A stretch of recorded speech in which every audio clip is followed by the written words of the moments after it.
Viajeros del lenguaje, ¿cómo están? Me alegra un montón verles, bueno, a la distancia, en mi imaginación, verles por aquí de nuevo para continuar con la lectura de Frankenstein, que fue el libro con el que nos quedamos atorados por ahí, ¿no?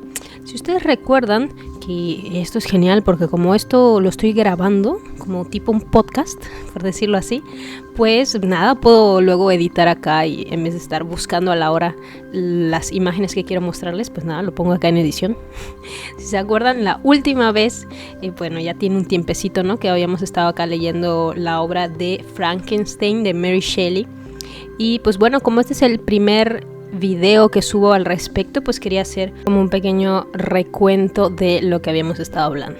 En el día 1, en nuestra primera lectura de Frankenstein, habíamos hablado acerca de Mary Shelley. Mary Shelley, que es la autora de Frankenstein, que tuvo una vida sumamente sorprendente para muchos, sobre todo considerando la época.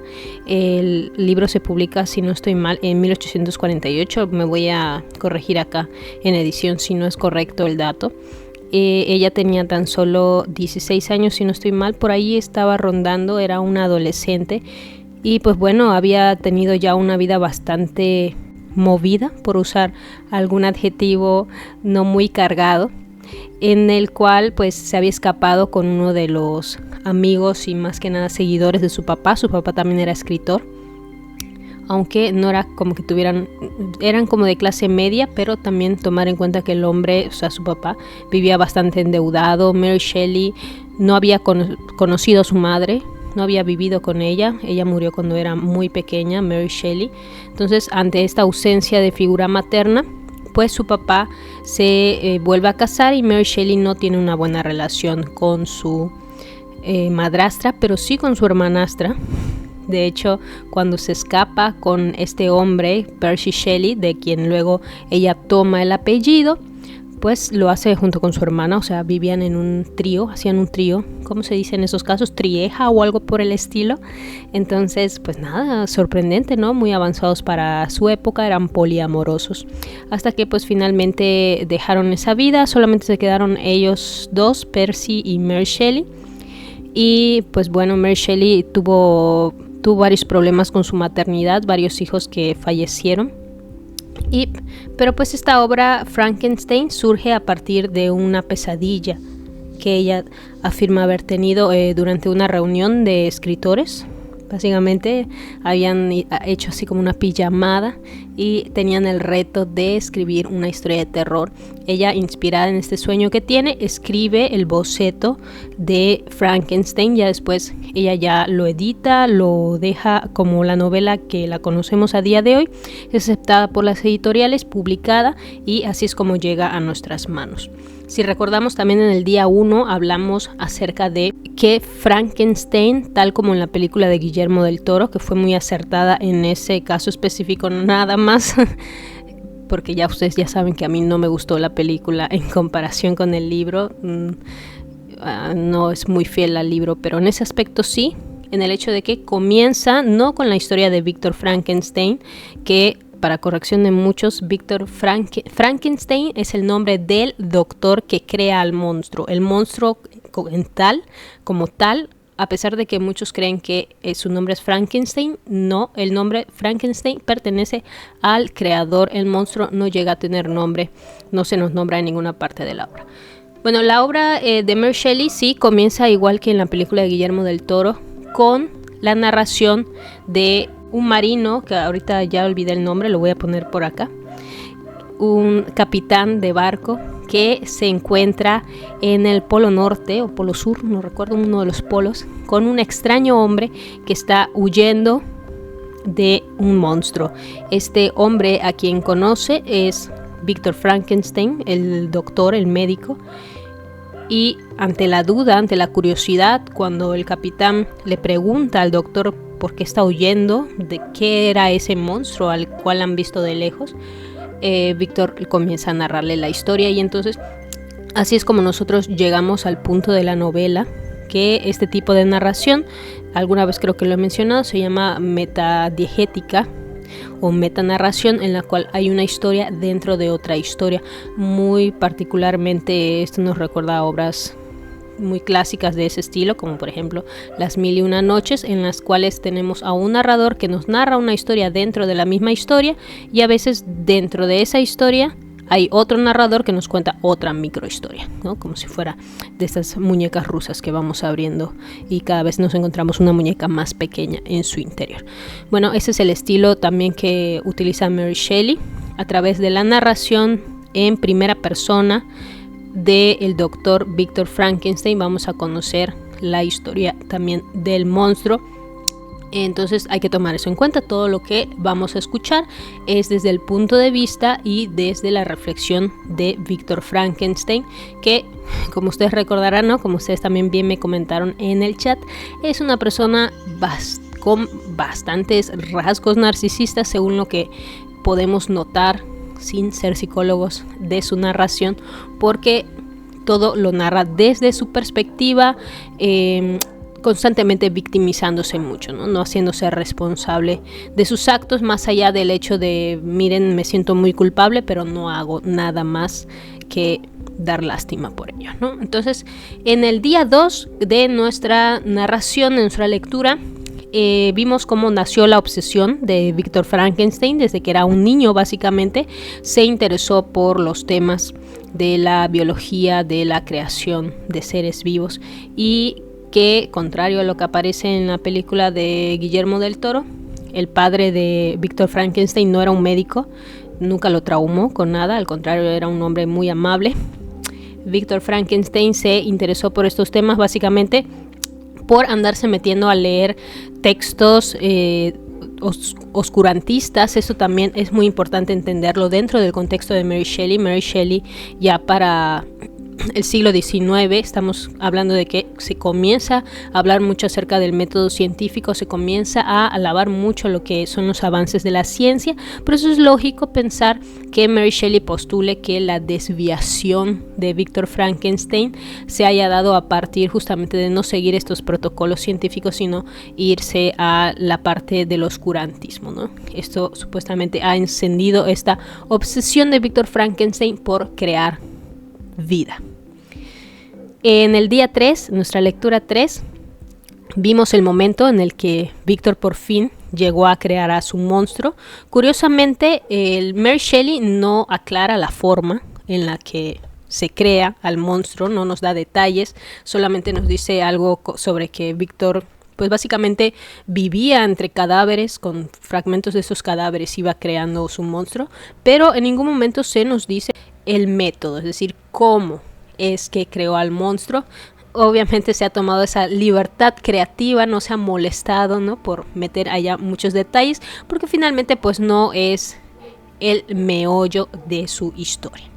En el día 4 vimos cómo, después de haber dado vida a este ser, al verlo despertar, Víctor se asusta mucho debido a que estamos hablando de un hombre sumamente grande, alto, con facciones desproporcionadas, que lo ha terminado por asustar, y en lugar de quedarse a ver el despertar de su criatura, de su creación, Víctor se ha ido, ¿no? Un poco como esta analogía del padre que se va por los cigarros. Algo así es lo que ha sucedido con Víctor Frankenstein. No ha estado allí para ver a su hijo, que finalmente eso es lo que viene siendo su creación. El día 5 de nuestra lectura vimos el momento culmen en el que todo comienza a cambiar para Víctor. Su gran pecado, el pecado de haber abandonado a su creación, por fin le cobra factura con la muerte de su pequeño hermano William, que eso es una gran diferencia con la película de Guillermo del Toro también.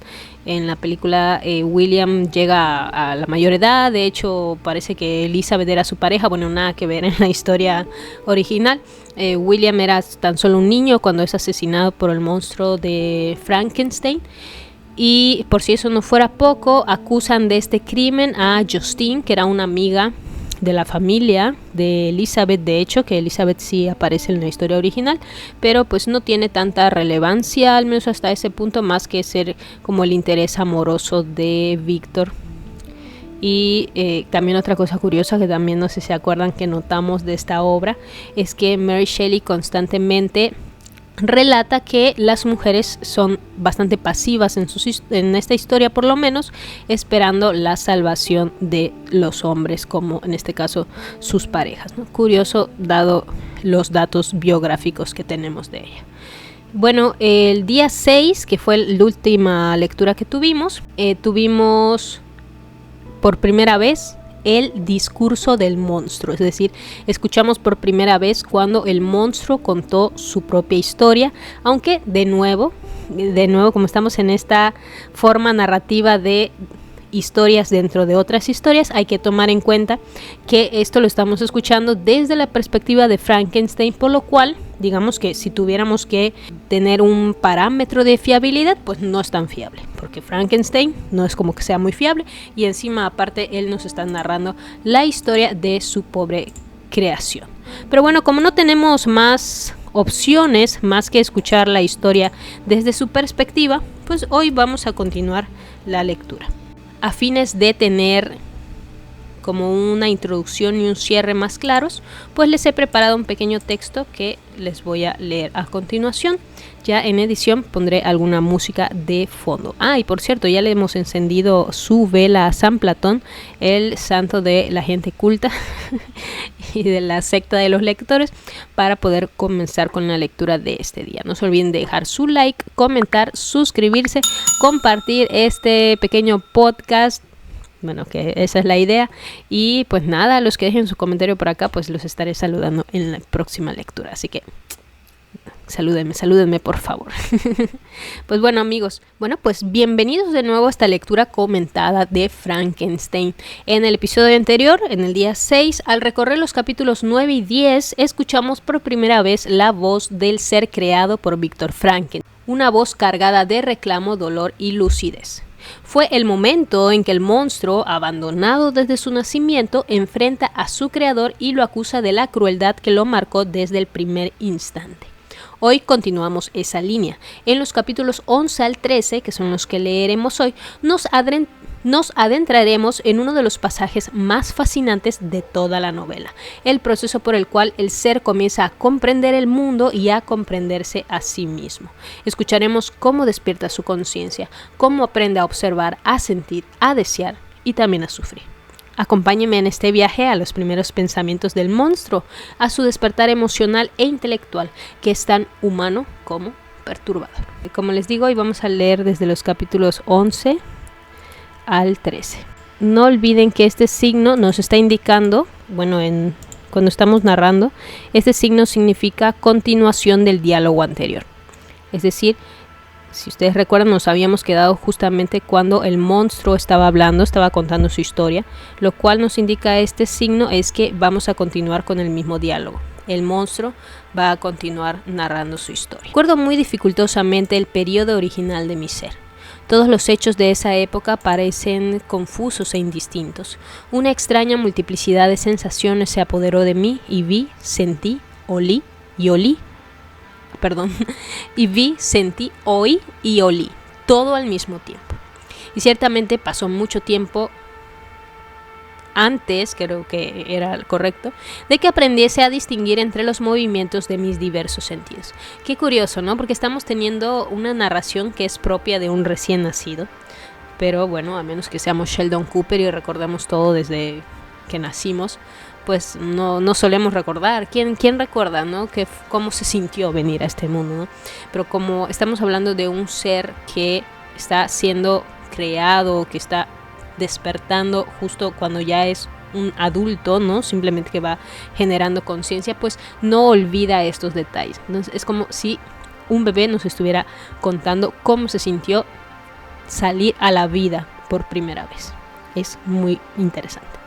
Recuerdo que cierta vez una luz más intensa hirió mis nervios, de modo que me vi obligado a cerrar los ojos. ¡Wow! ¡Qué intensa!, ¿no? Ese primer recuerdo consciente. ¿Cuál es su primer recuerdo consciente, amigos? Mi primer recuerdo consciente es estar corriendo en una andandera. Increíble que pueda recordar algo así. No sé como cuánto tiempo tendría. Pero bueno. Entonces sobrevino la oscuridad y me inquietó.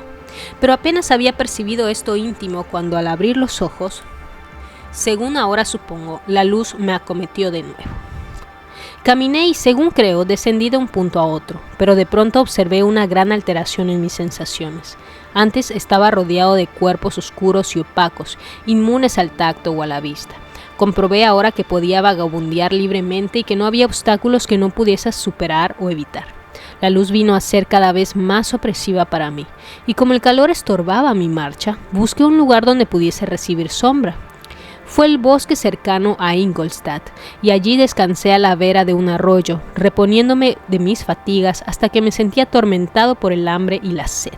Wow, fíjense que es la primera vez que el monstruo siente hambre y siente sed.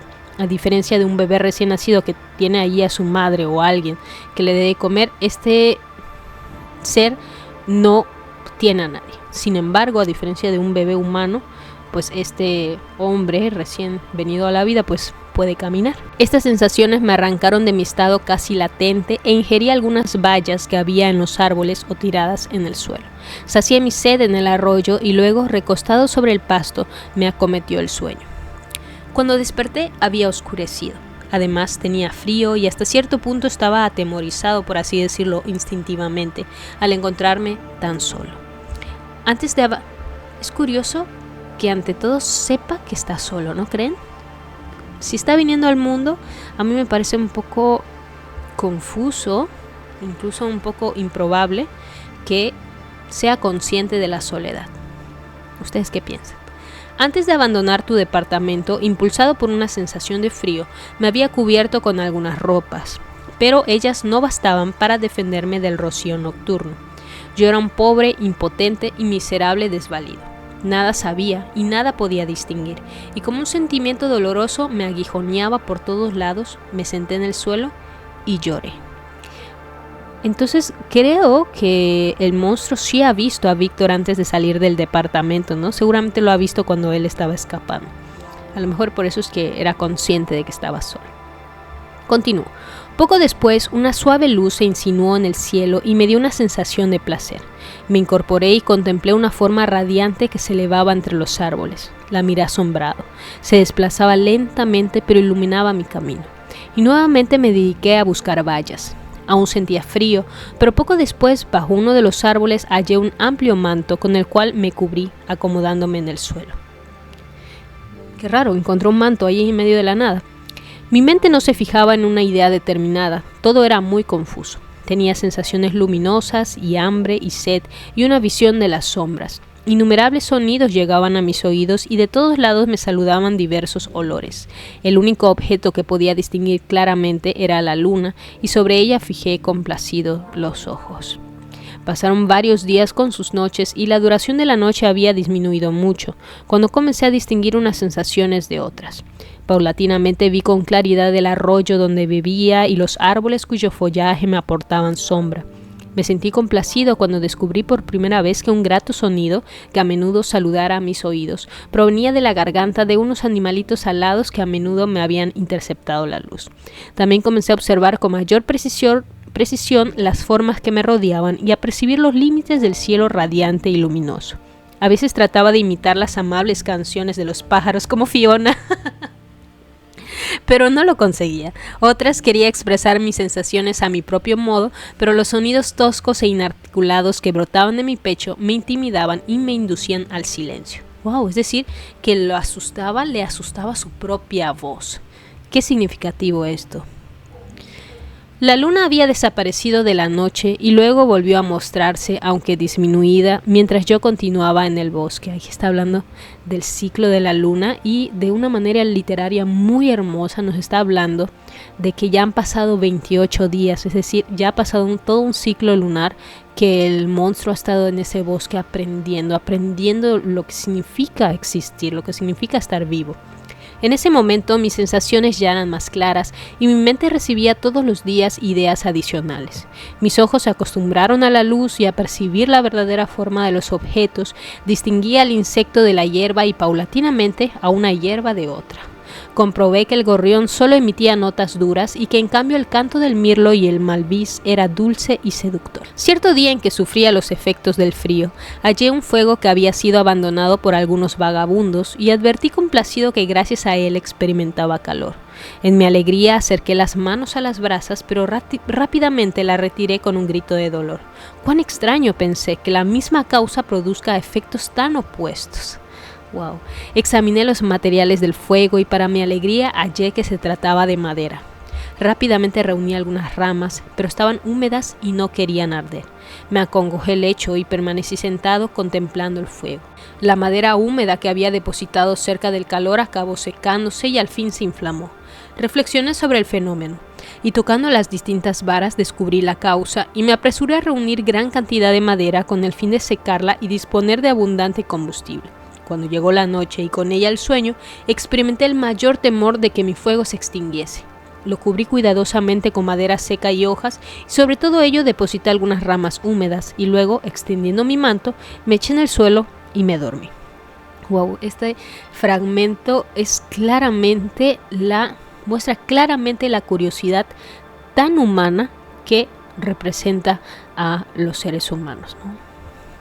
Bueno, en realidad es algo muy particular de cualquier ser vivo, ¿no? De tener esta curiosidad por buscar sobrevivir, pero en particular cómo estas consideraciones se unen con algo simbólico. Eso es lo que finalmente caracteriza a nuestro lenguaje, al lenguaje humano.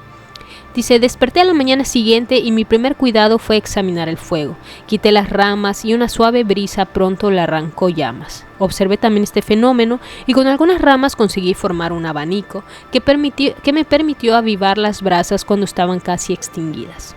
Cuando volvió la noche, comprobé complacido que el fuego daba luz tanto como calor, y que el descubrimiento de este elemento era útil a mi alimentación, pues advertí que algunos de los víveres que los viajeros dejaron allí se habían cocido y tenían mucho mejor sabor que las bayas que yo recogía de los árboles. Por consiguiente, procuré aderezar mi alimento del mismo modo, depositándolo sobre las brasas.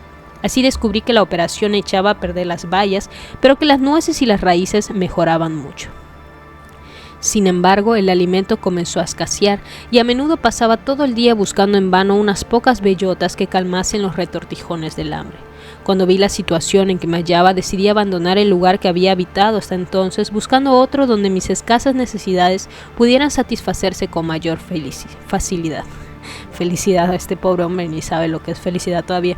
En esta emigración lamenté mucho perder el fuego que había conseguido casualmente porque no sabía el modo de volver a encenderlo.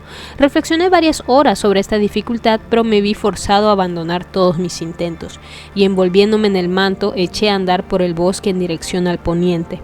Pasé 3 días en este movimiento y al fin salí a campo abierto. La noche anterior había nevado mucho y los campos estaban cubiertos uniformemente de blanco. Todo parecía desolado y comprobé que la sustancia fría y húmeda que cubría el suelo me helaba los pies. El monstruo descubre la nieve.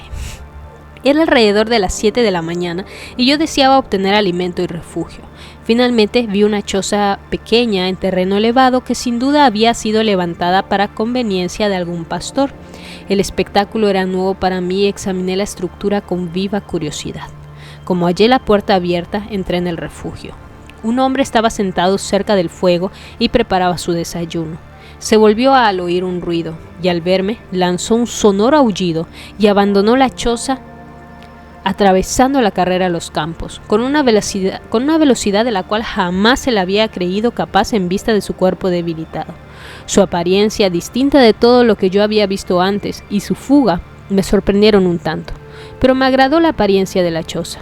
Aquí no podía penetrar la nieve y la lluvia, el terreno estaba seco, y me parecía un retiro tan exquisito y divino como habrá sido pandemonio para los diablos del infierno después de los padecimientos que sufrieron en el lago de fuego. Devoré codicioso los restos del desayuno del pastor, formado de pan, queso, leche y vino, pero no me agradó este último. Luego, abrumado por la fatiga, me eché sobre un montón de paja y caí dormido.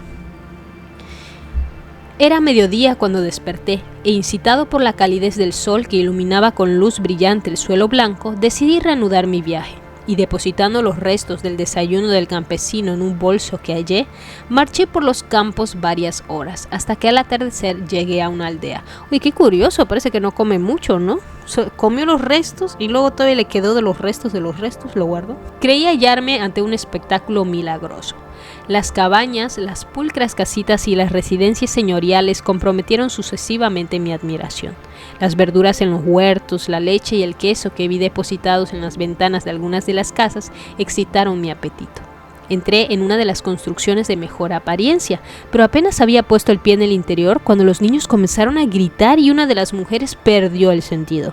Toda la aldea se alzó. Algunos huyeron, otros me atacaron, hasta que, lastimado por las piedras y por muchos otros tipos de armas arrojadizas, huí a campo abierto y temeroso busqué refugio en una choza de escasa altura, completamente vacía y que ostentaba una apariencia desdichada después de los palacios que había visto en la aldea.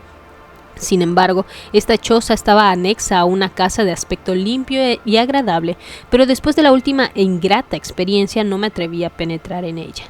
Mi refugio era de madera, pero tan bajo que apenas podía sentarme. Sin embargo, no había madera sobre la tierra que formaba el piso, pero estaba seco. Y aunque el viento entraba por innumerables grietas, hallé que el sitio era un refugio agradable que me protegía de la nieve y la lluvia. El lugar fue mi retiro y descansé feliz de haber hallado un refugio, por miserable que fuese, para protegerme de la inclemencia de la estación y aún más de la barbarie del hombre. Apenas rompió el alba, me deslicé fuera de mi choza para contemplar la casa adyacente y descubrir si podía permanecer en la habitación que había hallado. Estaba situada contra la pared del fondo de la casa y rodeada a ambos lados por una pocilga y un estanque de agua clara.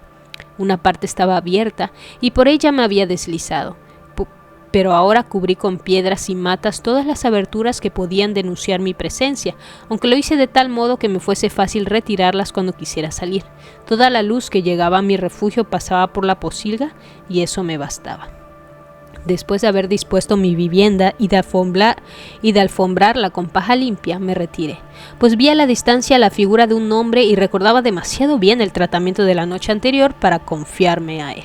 Sin embargo, había previsto mi sustento del día. En efecto, tenía una hogaza de pan moreno y una taza con la cual podía beber, mejor que con la mano, el agua pura que corría cerca de mi refugio. El piso estaba un poco levantado, de modo que se mantenía perfectamente seco, y gracias a la proximidad de la chimenea de la casa, la temperatura era tolerable. Es decir, se ha escondido en la misma casa, así aplicó la de Ana Frank. Concluidos esos arreglos, resolví vivir en esa choza hasta que ocurriese algo que pudiese modificar mi decisión.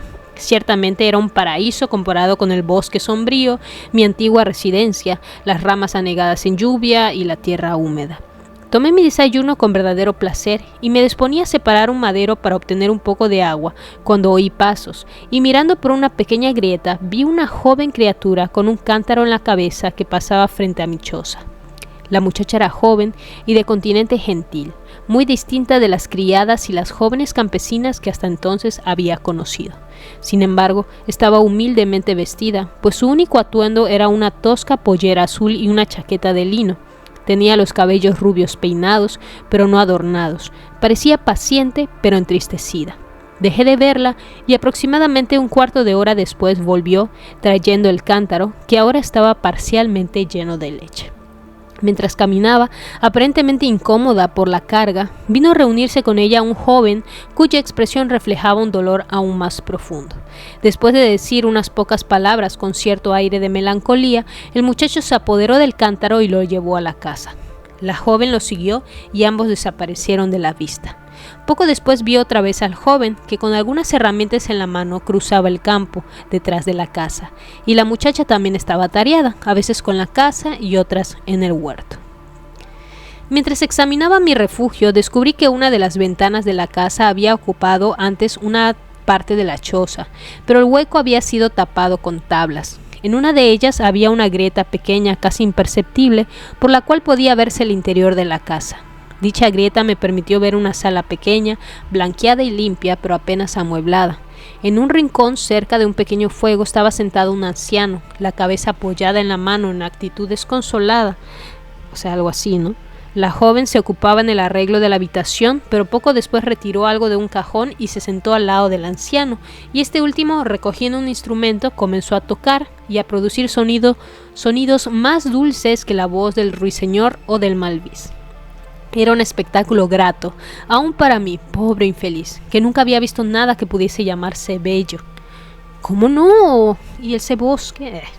Los cabellos plateados y la expresión benévola del anciano conquistaron mi respeto, y los modales gentiles de la joven excitaron mi amor. El anciano tocó un aire dulce y plañidero y que, según percibí, arrancó lágrimas a los ojos de su amable compañera.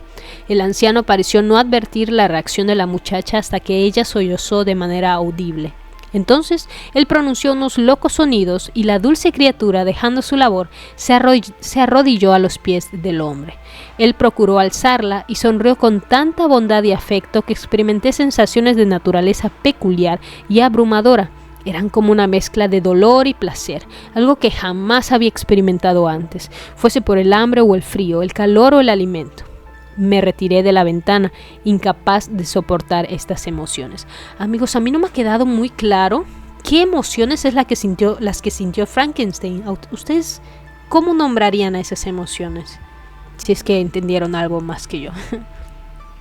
Continúo. Poco después regresó el joven, llevando sobre los hombros una carga de leña. La muchacha lo recibió en la puerta, le ayudó a dejar la carga y, llevando parte del combustible al interior de la casa, lo agregó al fuego. Luego, ella y el joven se alejaron hacia una entrante de la sala y él le mostró una gran hogaza de pan y un trozo de queso.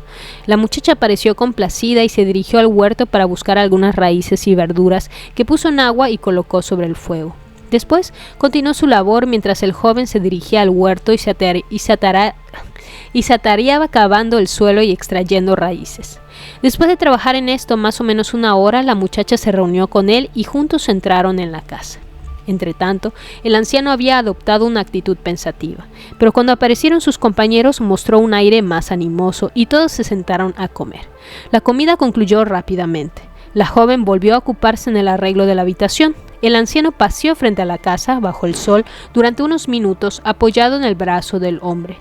Nada más bello que el contraste entre estas dos excelentes criaturas. Uno era un anciano de cabellos plateados y expresión que trasuntaba benevolencia y amor.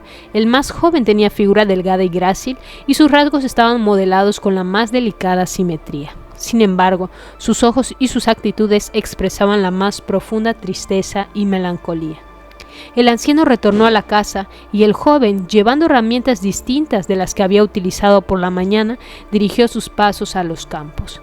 La noche cayó rápidamente, pero comprobé con profundo asombro que los habitantes de la casa podían prolongar la luz mediante velas, y me complació observar que la caída del sol no ponía fin al placer que experimentaba observando a mis vecinos humanos. Por la noche, la joven y su compañero se atarearon en diversas ocupaciones cuyo sentido yo no comprendía, y el anciano tomó nuevamente el instrumento que producía los divinos sonidos que me habían encantado esa misma mañana. Cuando él terminó, el joven comenzó no a tocar, sino a emitir sonidos monótonos, de ningún modo semejantes a la armonía del instrumento del anciano ni a los cantos de los pájaros. Después descubrí que leía en voz alta, como yo ahorita. Pero en ese momento yo desconocía la ciencia de las palabras o las letras. Después de haberse entretenido en estas cosas un corto rato, la familia apagó las luces y se retiró, según supuse, para descansar. Continuamos con el capítulo 12. Yacía sobre la paja, estaba acostado sobre la paja, pero no podía dormir. Pensaba en los episodios del día. Sobre todo me impresionaban los modales gentiles de esas personas. Anhelaba reunirme con ellas, pero no me atrevía. Recordaba demasiado bien el tratamiento que habían sufrido la noche anterior a manos de los bárbaros aldeanos y resolví que, al margen de la conducta que ulteriormente me pareciese adecuada, por el momento me mantendría discretamente en mi choza, observando y tratando de descubrir los motivos que influían en los actos de los habitantes de la casa. A la mañana siguiente se levantaron antes de salir el sol. La joven arregló las habitaciones y preparó los alimentos, y el varón salió después de la primera comida. El día repitió la misma rutina de la ocasión anterior. El joven trabajaba constantemente fuera de la casa y la muchacha se ocupaba de diversas actividades en el interior de la misma. El anciano, que como pronto advertí era ciego, entretenía sus horas de ocio con el instrumento o meditando. Nadie hubiera podido demostrar sentimientos tan profundos de amor y de respeto como los que se manifestaban en la actitud de la joven pareja hacia su venerable compañero. Le prestaban con dulzura todos los pequeños servicios que imponen al afecto y el deber, y él los recompensaba con sus benévolas sonrisas. Aquellos tres seres no eran del todo felices. El joven y su compañera a menudo se separaban y parecían llorar. No advertí el motivo de su desgracia, pero el hecho me afectaba profundamente. Si tan amables criaturas se sentían infelices, era menos extraña la desgracia de un ser tan imperfecto y solitario como yo. De todos modos, ¿en qué consistía la desgracia de estos seres tan bondadosos? Poseían una hermosa casa, pues así la consideraba yo, y todos los lujos. Tenían un fuego para calentarse cuando hacía frío y deliciosas viandas para satisfacer el apetito. Estaban vestidos con ropas excelentes y más aún gozaban de la compañía y el diálogo mutuo e intercambiaban cotidianamente expresiones de afecto y de bondad. ¿Qué significaban estas lágrimas? ¿Realmente expresaban dolor? Al principio me sentí incapaz de resolver estas cuestiones, pero la constante observación y el tiempo me explicaron muchas apariencias que al principio eran misteriosas. Transcurrió un tiempo considerable antes de que yo pudiese descubrir una de las causas de la inquietud de esta amable familia. Me refiero a la pobreza, en verdad. Padecían ese mal en medida inquietante. Se alimentaban exclusivamente con las verduras de su huerto y con la leche de una vaca, que daba muy poco durante el invierno, cuando sus dueños apenas podían obtener alimento para nutrirla. Creo que a menudo padecían intensamente las torturas del hambre, especialmente los dos miembros más jóvenes, pues varias veces les vi colocar un plato de alimento frente al anciano sin reservarse nada para ellos mismos, y sobre todo considerando que él, el monstruo, les está robando comida. Este rasgo de bondad me conmovió profundamente. Me había acostumbrado a robar durante la noche una parte de aquellos alimentos para mi propio consumo, pero cuando descubrí que ello perjudicaba gravemente a los habitantes de la casa, me abstuve y me satisfice con bayas, nueces y raíces que recogía en el bosque vecino. Una curiosidad gramatical: el verbo satisfacer se conjuga igual que el verbo hacer. En pasado sería me hice, entonces satisfacer es me satisfice. Ese es el motivo por el que se pronuncia de esa manera. Descubrí también otro medio que me permitía aliviar la situación de aquella familia. Advertí que el joven pasaba gran parte del día recogiendo leña para el hogar de la familia, de modo que durante la noche a menudo tomaba sus herramientas, cuyo uso descubrí rápidamente, y llevaba a la casa material suficiente para el consumo de varios días. Recuerdo la primera vez que hice lo que acabo de explicar. La joven, cuando abrió la puerta a la mañana, pareció muy sorprendida de ver una gran pila de leña junto a la casa. Dijo algunas palabras en voz alta y cuando su compañero vino a reunírsele también expresó sorpresa. Observé complacido que ese día el muchacho no fue al bosque y por el contrario lo pasó reparando la casa y cultivando el huerto. Paulatinamente realicé un descubrimiento más importante aún. Observé que estas personas poseían un método que les permitía comunicarse sus experiencias y sentimientos mediante sonidos articulados. Advertí que las palabras que pronunciaban a veces suscitaban placer o dolor, sonrisas o tristeza en la mente y el rostro del interlocutor. Sin duda se trataba de una ciencia propia de los dioses y mi más ardiente deseo era llegar a asimilarla. Pero mis intentos en este sentido se vieron frustrados. Pronunciaban rápidamente las palabras y como lo que decían no guardaba relación aparente con objetos visibles, no pude descubrir ninguna clave que me permitiese develar el misterio de sus manifestaciones. Aquí, de una manera muy hermosa, Mary Shelley nos acaba de hablar de la arbitrariedad de los idiomas, que tienen particularidad, ¿no? Es una de las cuestiones del lenguaje humano. Sin embargo, gracias a mi intensa aplicación y después de haber permanecido en mi refugio el espacio de varias revoluciones de la luna, descubrí los nombres que asignaban a algunos de los objetos más familiares. Aprendí y apliqué las palabras fuego, leche, pan y leña. Aprendí también los nombres de los propios habitantes de la casa. El joven y su compañera respondían a varios nombres, pero el anciano no tenía más que uno, que era padre. La muchacha respondía a las palabras hermana o Ágata y el joven era Félix, hermano o hijo. No puedo describir el placer que experimenté cuando conocí las ideas que correspondían a cada uno de estos sonidos y fui capaz de pronunciarlos. Distinguí otras palabras, aunque aún no estaba en condiciones de entenderlas o aplicarlas. Por ejemplo, bueno, querido, desgraciado. Un paréntesis, fíjense qué curioso. El anciano responde al nombre de padre, la muchacha de hermana o Ágata, el chico, Félix, hermano o hijo. ¿Por qué la muchacha no responderá al nombre de hija? Misterioso. Continuamos. De este modo pasé el invierno. Los modales gentiles y la belleza de aquellos seres los hicieron acreedores a mis más profundos sentimientos. Cuando ellos se mostraban desgraciados, yo me sentía deprimido.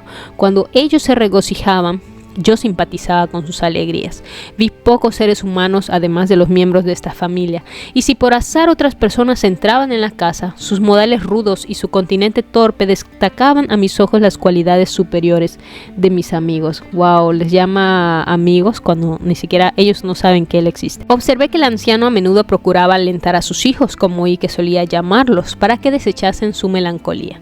Les hablaba con acento animoso y una expresión de bondad que era fuente de placer aún para mí. Ágata escuchaba con respeto, sus ojos a veces llenos de lágrimas, que trataba de enjugar discretamente, pero observé que en general su expresión y su tono eran más alegres después de haber escuchado las exhortaciones del padre. No ocurría lo mismo con Félix. Era siempre el más sombrío del grupo, y aún para mí, ojo poco ejercitado, era evidente que había sufrido más profundamente que los otros dos. Pero si su expresión era más dolorida, su voz tenía tonos más animosos que los de su hermana, especialmente cuando se dirigía al anciano. Podría mencionar innumerables ejemplos que, si bien menudos, señalaban las inclinaciones de estos cordiales habitantes de la casa. En medio de la pobreza y la necesidad, Félix llevaba complacido a su hermana la primera florecilla blanca que se abría en el suelo nevado.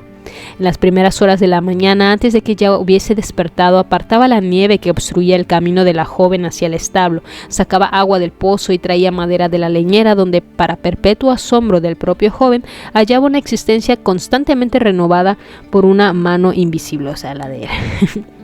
Según creo, durante el día trabajaba para un campesino de la vecindad, porque a menudo se marchaba y no regresaba hasta la hora de la cena, a pesar de lo cual no traía leña. Otras veces trabajaba en el huerto, pero como había poco que hacer en la estación fría, leía para el anciano y para Ágata.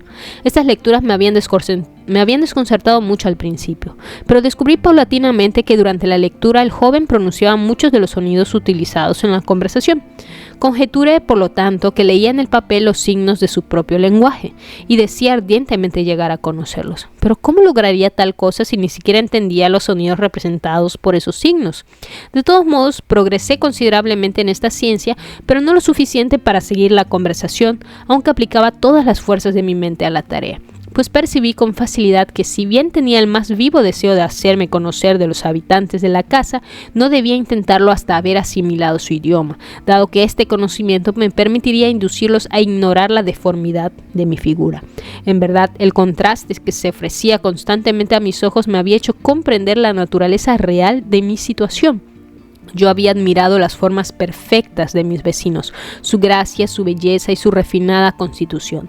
Pero cuán profundo fue mi terror cuando me contemplé en un estanque de agua clara.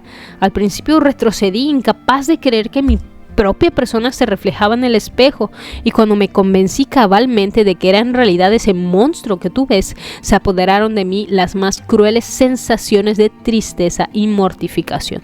Dios mío, aún no conocía totalmente los efectos fatales de esta miserable deformidad.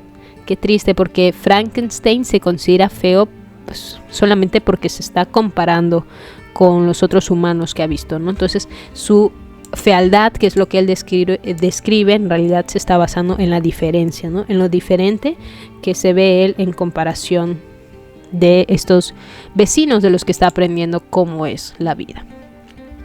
Cuando se acentuó el calor y se alargaron los días, desapareció la nieve y pude contemplar los árboles desnudos y la tierra negra. Entonces Félix comenzó a desarrollar más actividad y los conmovedores signos del hambre desaparecieron. Como comprobé después, sus alimentos eran toscos pero sanos, tenían lo necesario. En el huerto obtuvieron nuevos productos que utilizaban en sus comidas, y estos signos de abundancia se multiplicaban a medida que avanzaba la estación. El anciano, apoyado en su hijo, solía pasear al mediodía si el tiempo no estaba lluvioso, como según descubrí se decía cuando de lo alto caían cascadas de agua. La lluvia era un hecho frecuente, pero los vientos intensos secaban rápidamente la tierra y la estación pronto fue más grata que durante las semanas anteriores. Mi modo de vida en el refugio era siempre igual. Por la mañana vigilaba los movimientos de los habitantes de la casa y cuando se dispersaban para atender a sus diversas ocupaciones yo dormía. Pasaba el resto del día observando a mis amigos. Cuando se retiraban a descansar, si había luna o la noche estaba estrellada, me dirigía a los bosques, recogía mis alimentos y leña para la casa. Cuando regresaba con la frecuencia que fuese necesaria, limpiaba la nieve del camino y ejecutaba las tareas que había visto realizar a Félix. Después comprobé que estos trabajos, ejecutados por una mano invisible, les asombraban grandemente, y en estas ocasiones 1 o 2 veces les oí pronunciar las palabras espíritu bueno, maravilloso, pero entonces no entendía el significado de esos términos. En ese momento comencé a reflexionar más intensamente, y traté de descubrir los motivos y los sentimientos de estas amables criaturas. Quise saber por qué Félix parecía tan doliente y Ágata tan triste. Se me ocurrió, tonto de mí, que quizás estuviese en mi poder devolver la felicidad a estos seres que bien la merecían. Cuando dormía o estaba fuera de mi refugio, las formas del padre ciego y venerable, de la gentil Ágata y del excelente Félix danzaban frente a mis ojos. Los miraba como a seres superiores, que serían los árbitros de mi destino futuro. Formé en mi imaginación 1000 escenas en las cuales me presentaba ante ellos y concebía también el modo en que me recibirían. Imaginé que se mostrarían disgustados hasta que mi conducta gentil y mis palabras conciliadoras me permitiesen conquistar primero el favor de la familia y después su amor. Estos pensamientos me exaltaron y me indujeron a cometer eso. Con renovado ardor el estudio del lenguaje, creo que quiso decir. Ciertamente mis órganos eran toscos, pero al mismo tiempo flexibles, y aunque mi voz era muy distinta de la dulce música de mis amigos, en todo caso yo pronunciaba con tolerable discreción las palabras que entendía. Era la historia del asno y el perrito. De todos modos, el asno gentil, cuyas intenciones eran afectuosas, aunque tuviese modales toscos, merecía mejor tratamiento que los golpes y el repudio. Las benéficas lluvias y el calor fecundo de la primavera modificaron profundamente el aspecto de la tierra. Los hombres que antes de este cambio parecían haberse ocultado en cavernas, se dispersaron y aplicaron sus fuerzas a las diversas artes del cultivo. Las aves cantaron sus notas más alegres y las hojas comenzaron a brotar en los árboles. Tierra feliz, residencia apropiada de los dioses que tan poco tiempo antes era un lugar sombrío, húmedo e inhóspito. Mi espíritu se sintió reconfortado por la apariencia seductora de la naturaleza. Borróse de mi memoria el pasado, el presente se manifestaba sereno y el futuro estaba enmarcado por los rayos brillantes de la esperanza y las anticipaciones de la felicidad. Capítulo 13, el último de esta lectura. Me acerco ahora a los episodios más conmovedores de mi relato. Describiré hechos que inspiraron en mí sentimientos profundos y que me transformaron en lo que soy ahora. La primavera avanzó rápidamente, el tiempo era bueno y el cielo se presentaba límpido. Me sorprendió que el campo antes desierto y sombrío se cubriese ahora con las flores y las plantas más bellas.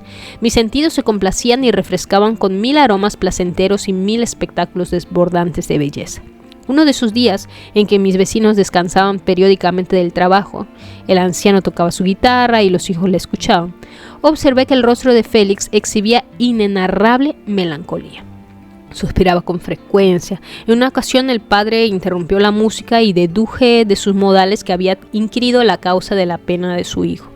Félix replicó con acento animoso y el anciano estaba recomenzando su ejecución cuando alguien golpeó la puerta. Era una dama de a caballo, acompañada por un campesino que cumplía funciones de guía.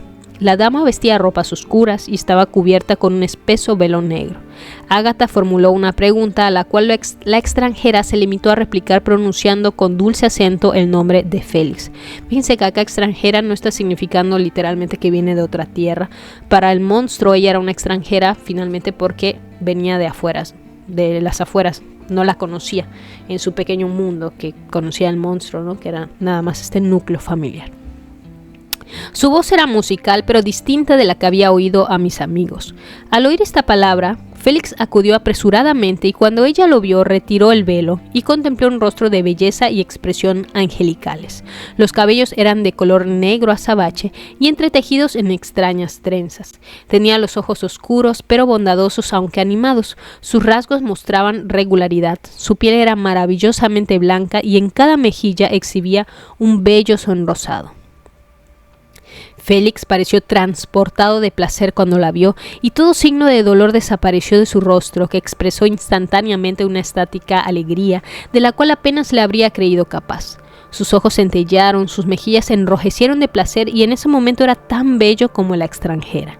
Ella pareció afectada por sentimientos distintos. Enjugando unas lágrimas de sus hermosos ojos, extendió la mano a Félix, que la besó transportado y la llamó, según pude entender, su dulce árabe. Ella no pareció comprenderle, pero sonrió. El joven la ayudó a desmontar y despidiendo al guía, la introdujo en la casa. Félix sostuvo una breve conversación con su padre y la joven extranjera se arrodilló a los pies del anciano y le habría besado la mano si él no la hubiese obligado a incorporarse, al mismo tiempo que la abrazaba afectuosamente. Pronto comprendí que si bien la extranjera pronunciaba sonidos articulados y parecía tener su propio lenguaje, no era entendida por la familia ni ella misma los entendía. Hicieron muchos signos y gestos que no comprendí, pero bien vi que su presencia inundaba de alegría la casa, disipando el dolor de sus habitantes como el sol disipa las brumas matutinas. Félix parecía particularmente feliz y con sonrisas de placer daba la bienvenida a la visitante. Ágata, la doncella siempre gentil, besaba las manos de la amable extranjera y señalando a su hermano hacía gestos que a mi juicio querían decir que él había sufrido hasta la llegada de la joven. Pasaron varias horas y durante ese tiempo, con sus expresiones todos manifestaron alegría, cuya causa yo no atinaba a entender.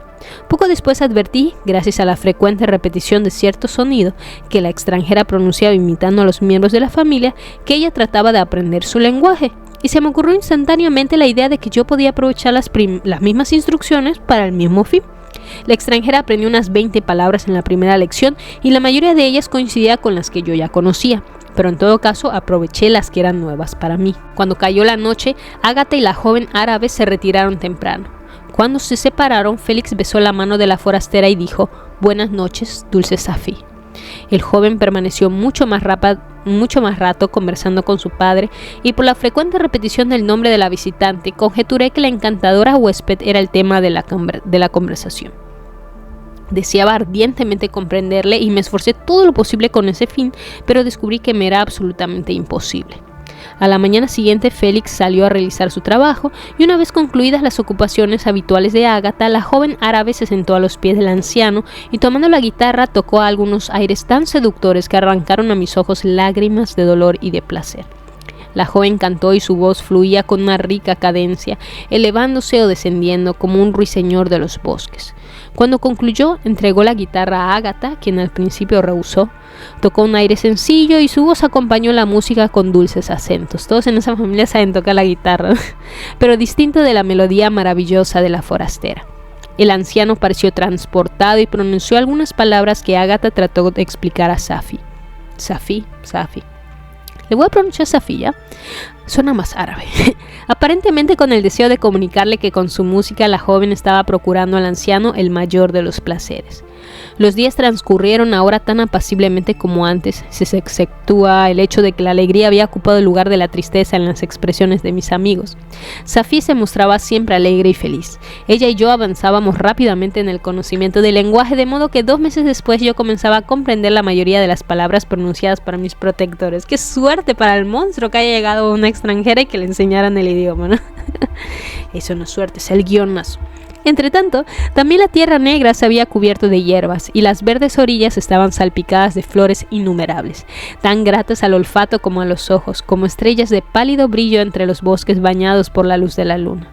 El sol era más cálido y las noches claras y fragantes, y mis paseos nocturnos me aportaban un placer supremo, aunque se veían considerablemente abreviados porque el sol se ponía tarde y aparecía temprano, pues nunca me aventuraba fuera de mi refugio durante el día, temeroso de hallar el mismo tratamiento que había soportado antes en la primera aldea a la que había entrado. Pasaba los días prestando la mayor atención para asimilar más velozmente el idioma y puedo vanagloriarme de que hice progresos más veloces que la joven árabe, que entendía muy poco y conversaba con pronunciado acento extranjero al paso que yo entendía y podía imitar casi todas las palabras que olía. No, pues sí, pero ya llevaba mucho tiempo antes tomando clase, amigo. Mientras mejoraba mi lenguaje, también aprendía la ciencia de las letras, a medida que la extranjera recibía sus lecciones, y esta experiencia me abrió un amplio campo de asombro y maravilla. El libro que Félix utilizaba para instruir a Safí eran Las ruinas de los imperios de Volney. No sé si ese libro existe, lo voy a poner por acá. Yo no hubiese podido comprender el propósito de este libro si al leerlo Félix no hubiese ofrecido simultáneamente explicaciones muy minuciosas como las mías. Ahí sí. Dijo que había elegido esta obra porque el estilo declamatorio pretendía imitar a los autores orientales. Gracias a este libro alcancé un conocimiento superficial de historia y adquirí ciertos conceptos de los diversos imperios que ahora existen en el mundo, y también me ofreció cierta visión de las costumbres, los gobiernos y las religiones de las diferentes naciones de la Tierra. Es decir, así se volvió un monstruo culto. Oí hablar de los asiáticos perezosos, un momento, eso es racista, del genio estupendo y la actividad mental de los griegos, de las guerras y la virtud maravillosa de los romanos primitivos y de su degeneración posterior y la decadencia de ese imperio poderoso, de la caballería, el cristianismo y los reyes. Oí hablar del descubrimiento del hemisferio americano y lloré con Safí ante el destino atroz de sus primitivos habitantes. Estas narraciones maravillosas provocan en mí extraños sentimientos. En verdad, el hombre era al mismo tiempo tan poderoso, tan virtuoso y magnífico, y sin embargo tan vicioso y perverso. En ocasiones parecía mero juguete del principio del mal, y en otras representaba todo lo que puede concebirse de noble y divino. Ser un hombre grande y virtuoso parecía el supremo honor que cabe a un ser insensible. Ser bajo y maligno, como lo fueron muchos personajes de la historia, parecía la peor de las degradaciones, una condición más abyecta que el topo ciego o el inofensivo gusano. Durante mucho tiempo no pude concebir cómo un hombre podía resignarse a cometer el asesinato de un semejante, o siquiera por qué había leyes y gobiernos, pero cuando escuché los detalles del vicio y el derramamiento de sangre, cesó mi extrañeza y me aparté de todo ello con susto y repugnancia. Cada conversación de mis vecinos me revelaba nuevas maravillas. Mientras escuchaba las enseñanzas de Félix a la joven árabe, fui conociendo el extraño sistema de la sociedad humana. Oí hablar de la división de la propiedad, de las riquezas inmensas de unos y la pobreza de otros, de la jerarquía y la sangre noble. Esas palabras me indujeron a examinar mi propia situación. Qué hermoso, ¿sabes? Un paréntesis, qué hermoso el monstruo se ha dado cuenta de la característica más empática que tiene la lectura. Cuando uno está leyendo, finalmente todo lo traduces a tu propia experiencia, todo lo llevas a eso, y justamente te ayuda a eso, a examinar tu propia situación a partir de lo que estás leyendo, ¿no? De lo que estás considerando. Qué hermoso. Bueno, continúo. Supe que las posesiones más estimadas por tus semejantes, porque le está hablando a Víctor, no se olviden, son el linaje heredado y puro unido a las riquezas. Puede respetarse al hombre que posea solo una de estas ventajas, pero si no tiene ninguna, se le consideraba, excepto en casos muy raros, un vagabundo y un esclavo, condenado a desperdiciar sus cualidades en beneficio de los pocos elegidos. ¿Y qué era yo? De mi creación y mi creador nada sabía, pero no ignoraba que carecía de dinero, de amigos o de propiedad. Además tenía una figura horriblemente deforme y repugnante, ni siquiera era de la misma naturaleza que el hombre, era más ágil que ellos y podía mantenerme con una dieta más tosca, soportaba los extremos del calor y frío con menos perjuicios para mi cuerpo. Mi estatura excedía con mucho la de los hombres. Cuando miraba alrededor no veía a nadie semejante ni oía hablar de cosa parecida. Entonces, ¿yo era un monstruo? ¿Una mancha sobre la tierra? ¿Algo de lo cual todos los hombres huían y a quien todos rechazarían? ¡Wow! ¡Qué triste! ¿Eh?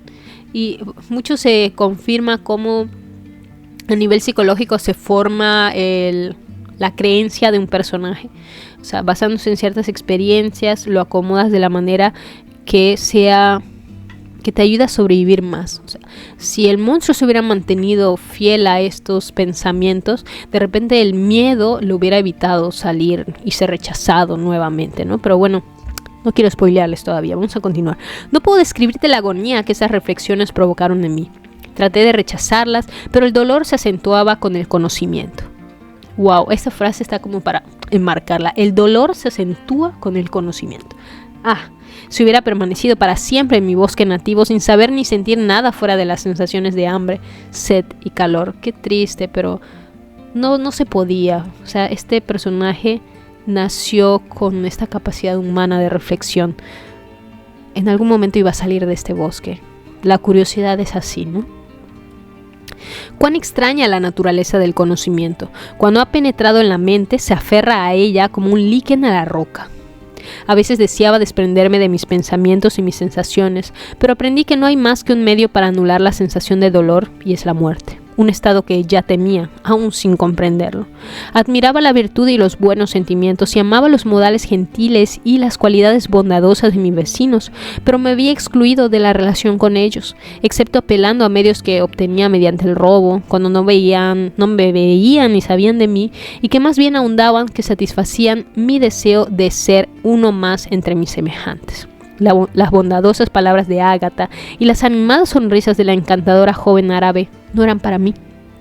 Las gentiles exhortaciones del anciano y la vivaz conversación del bienamado Félix no eran para mí. Miserable y desgraciado desvalido. Otras lecciones se grabaron aún más profundamente en mi espíritu. Supe de la diferencia de los sexos y del nacimiento y el desarrollo de los niños, de cómo el padre se regocijaba con las sonrisas del infante y con las ingeniosas travesuras del niño mayor, y cómo toda la vida y los cuidados de la madre estaban dirigidos hacia los hijos, cómo la mente de los niños se ampliaba y asimilaba conocimientos. Supe de la existencia de hermanos, hermanas y todas las variadas relaciones que unen en lazos de mutuo afecto a los seres humanos. Pero ¿dónde estaban mis amigos y parientes? No tenía un padre que hubiese contemplado mis momentos infantiles, ni una madre que me bendijese con sonrisas y caricias. O si habían existido, toda mi vida anterior era ahora como un borrón, un ciego vacío en el cual nada distinguía. Según mis recuerdos, mi altura y mis proporciones habían sido siempre lo que eran entonces.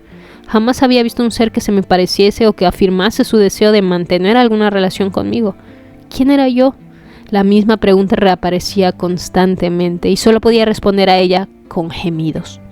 Pronto explicaré hacia dónde se orientaban esos sentimientos, pero ahora me permitirá retornar a los habitantes de la casa, cuya historia promovió en mí tan diversas sensaciones de indignación, de placeres y de portentos, aunque todos culminaban en renovados sentimientos de amor y reverencia hacia mis protectores, pues así me placía llamarlos, en una inocente y casi diría dolorosa actitud de autoengaño.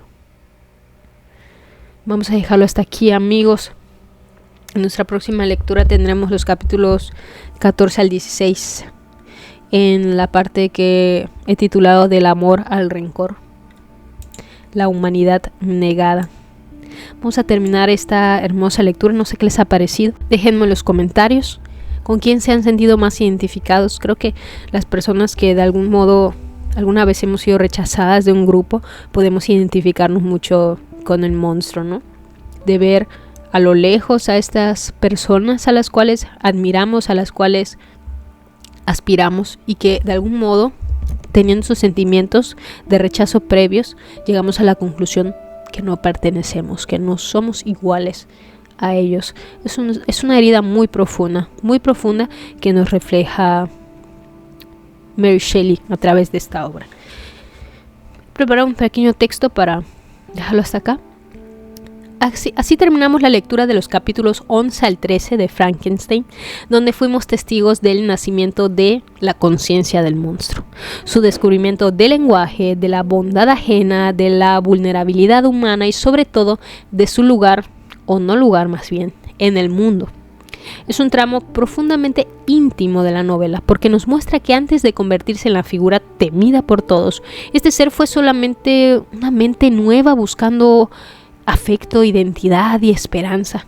Su mirada inocente pero dolorosa nos obliga a preguntarnos quién es realmente el monstruo en esta historia.